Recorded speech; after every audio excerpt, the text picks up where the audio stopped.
Northwest Florida's Emerald Coast, a family-friendly destination for millions of visitors each year, is part of a rich multicultural heritage in Okaloosa County that dates back to the early 1800s and a Native American culture that is over 10,000 years old.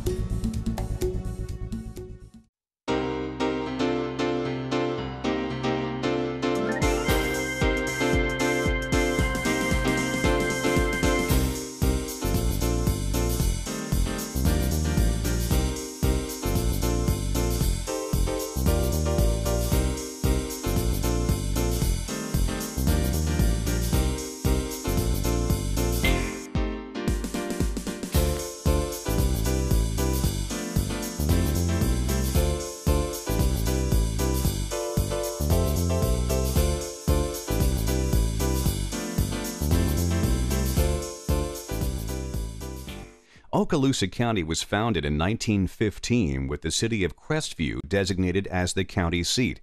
The Crestview Depot, a stop on the Pensacola and Atlantic Railroad, was built in 1905.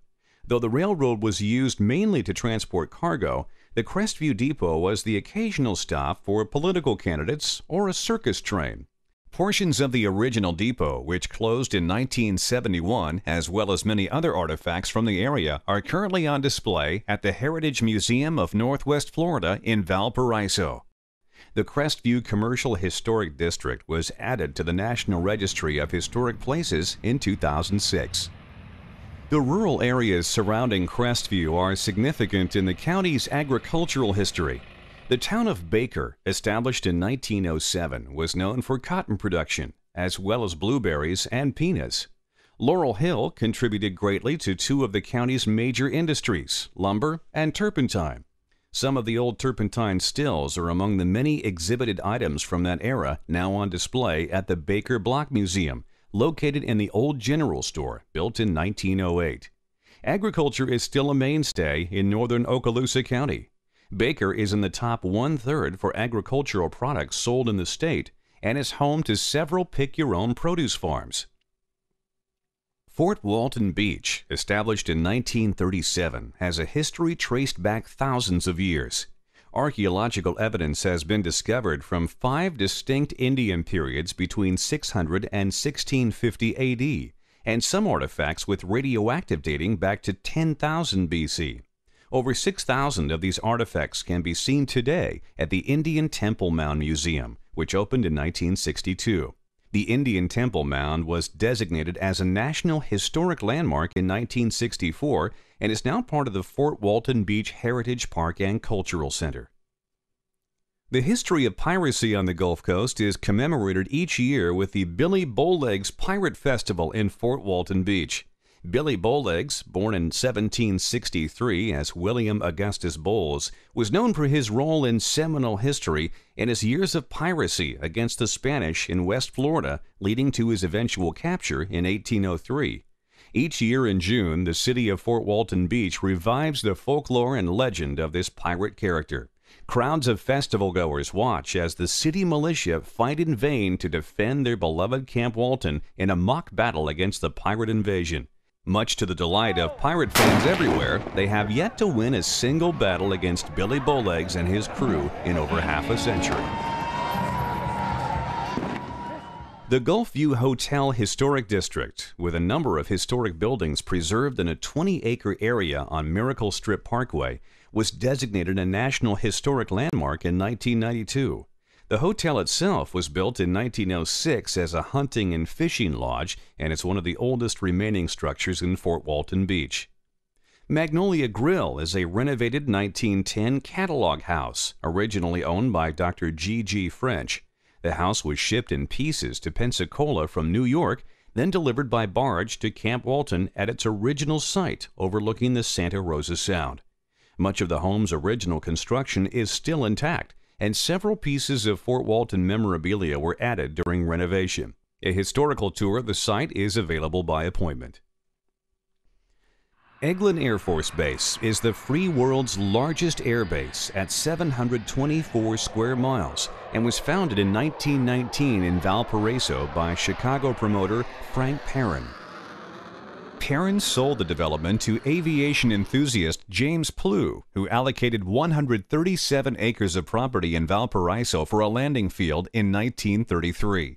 The name Eglin Field was designated in 1937 in honor of Lieutenant Colonel Frederick Eglin of the U.S. Army Air Corps. Eglin Air Force Base is home to several historic sites on the U.S. National Register, including the McKinley Climatic Laboratory, the Eglin Field Historic District, and Camp Pinchot. Eglin Air Force Base opened its first museum to the public at the Valparaiso Gate in the early 1970s. It closed down a few years later, then reopened in its present location in 1985 as the Air Force Armament Museum, the only museum in the world dedicated to the collection, preservation, and exhibition of Air Force armament, artifacts, and memorabilia. The city of Niceville, occupied long ago by Native Americans, was settled in the early 1800s and established a fishing industry that thrived on the mullet caught in the sandy bottom bays in the area, including Boggy Bayou. Dr. James C. White was named the first postmaster, and the city name was officially recognized as Boggy in 1893 by the U.S. Postal Service. The name was permanently changed to Niceville in 1925, and the city was incorporated in 1938.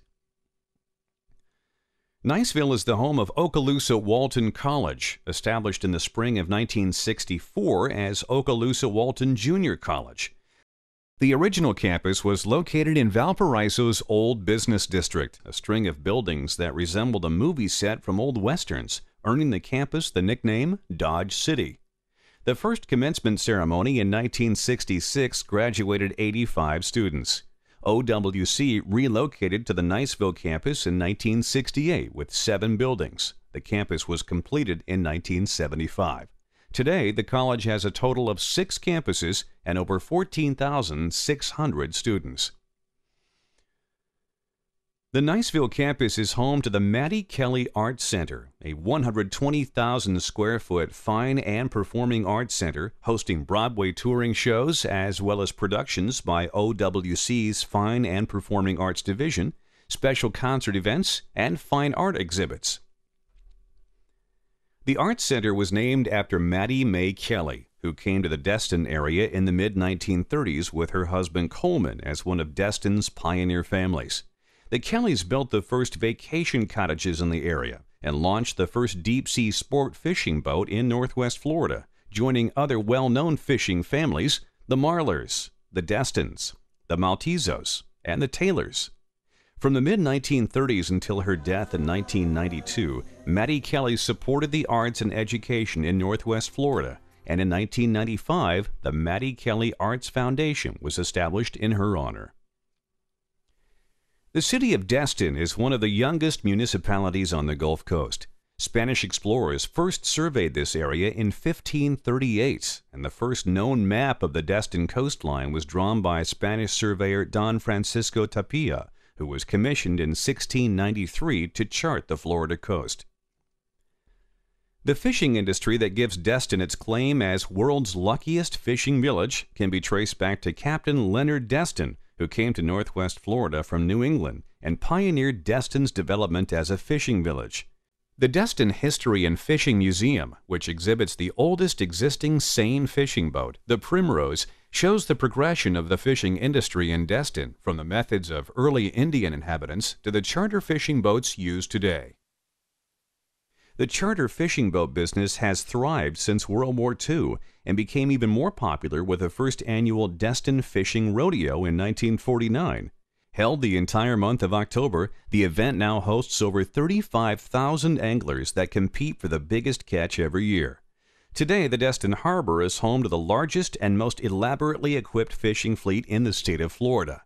This community existed for over 150 years before becoming an official municipality in 1984, resulting in its growth and development into a premier resort destination. Destin's East Pass, the only waterway connecting the Choctawhatchee Bay to the Gulf of Mexico between Pensacola and Panama City, was created accidentally in 1926 when 4 men from the Marler, Destin, and Melvin families hand-dug a trench with shovels to prevent the bay from flooding. The trench exploded into a torrent of water from the bay into the Gulf, creating the East Pass we have today. Periodic dredging by the Army Corps of Engineers keeps the pass open to boat traffic. At one time, enough sand was dredged up to create a small island on the north side of the bridge, Crab Island. Today, the island is a sandbar about waist deep below the water's surface, a perfect place to anchor boats and enjoy the beauty of the area. Okaloosa Island is a 3-mile stretch of the Santa Rosa Island barrier between the Gulf and the Santa Rosa Sound. The island, once known by locals as Tower Beach, is home to Florida's Gulfarium, the world's oldest marine show aquarium, opening in 1955. The daily dolphin shows are held in 500,000 gallons of filtered Gulf water. The multi-species show, featuring dolphins and a sea lion performing together, is the most unique show of its kind in the world.